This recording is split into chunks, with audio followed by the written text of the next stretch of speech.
Kerap kali kita mendengar istilah akhlakul karimah atau akhlak terpuji atau akhlak yang baik atau akhlak yang mulia. Dalam syariat Islam, bab akhlak ini sangatlah luas. Tidak hanya akhlak kita kepada Allah Subhanahu wa taala dengan beribadah, akan tetapi lebih daripada itu, yaitu dengan bagaimana hubungan kita kepada sesama manusia, kepada sesama makhluk Allah Subhanahu wa taala.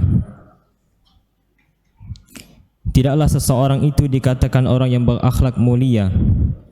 Tidaklah orang yang jujur dalam kehidupannya itu dikatakan orang yang berakhlak mulia apabila ia masih gemar menyakiti hati saudaranya. Dan tidaklah seorang itu dikatakan seorang akhlak yang mulia meskipun ia gemar bersedekah, akan tetapi ia masih mensekutukan Allah Subhanahu wa taala. Oleh karena itu, mari kita jaga akidah kita dengan memurnikan akidah kita dari tidak mensyirikkan Allah Subhanahu wa taala, dan kita jaga lisan kita dari menyakiti hati saudara kita, serta kita jaga perbuatan kita dari perbuatan memudaratkan saudara kita lainnya. Karena dalam sebuah hadis Rasulullah sallallahu alaihi wasallam bersabda, "Al-muslimu man salima al-muslimuna min lisanihi wa yadihi."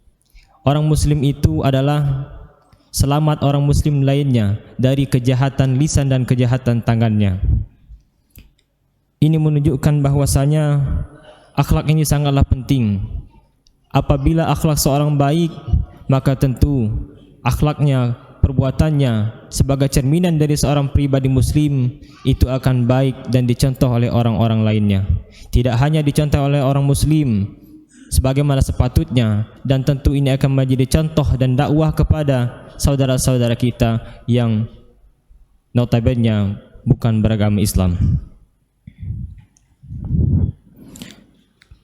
Kita sebagai makhluk sosial, tentu kita seringkali berinteraksi kepada sesama manusia, baik itu di kantor, di rumah, ataupun di tempat lainnya, yang itu tentu kita akan banyak sikap-sikap kita yang dinilai oleh orang-orang. Disinilah kita pentingnya untuk menjaga akhlak kita kepada sesama manusia, sesama saudara kita. Kita menjaga pergaulan kita dengan tidak melukai hati saudara kita, baik itu melukai berupa perkataan ataupun perbuatan kita kepada mereka. Karena Rasulullah sallallahu alaihi wasallam juga memerintahkan kepada kita, wa khaliqin nasa bi khuluqin hasanin. Bergaulah dengan sesama manusia, bergaulah kalian dengan akhlak yang baik. Jamaah rahimakumullah, akhlak yang baik ataupun buruk itu indikatornya adalah hati, kebaikan dari hati. Rasulullah sallallahu alaihi wasallam bersabda, "Ala wa inna fil jasadi mudghatan idza salahat salahal jasadu kulluhu wa idza fasadat fasadal jasadu kulluhu ala wahyal qalbu."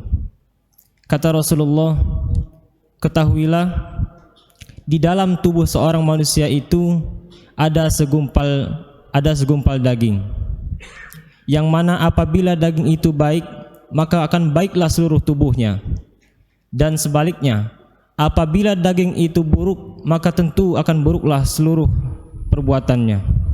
Dan ketahuilah bahwa hati itu adalah, dan daging itu adalah hati. Dalam Islam, hati itu dibagi menjadi 3 kondisi. Yang pertama ada qalbun mayit atau hati yang mati. Yang kedua ada qalbun marid atau hati yang sakit. Dan yang ketiga yaitu adalah qalbun salim atau hati yang selamat, hati yang bersih. Hati yang mati atau qalbun mait ini adalah hati yang tidak mengenal Tuhannya. Ia berjalan berdasarkan hawa nafsunya. Orang semacam ini ia senantiasa berada bersama hawa nafsunya, dan walaupun ia dibenci, perbuatannya dibenci oleh Allah Subhanahu wa taala, ia pun tetap melakukan perbuatan tersebut tanpa menjaga, tanpa melihat apa dampaknya. Oleh karena itu, mari kita jaga diri kita dari kejahatan kepada sesama manusia, dari kejahatan lisan kita kepada sesama manusia, dan juga kita berdoa kepada Allah Subhanahu wa taala untuk menjaga keimanan kita. Barakallahu li wa lakum.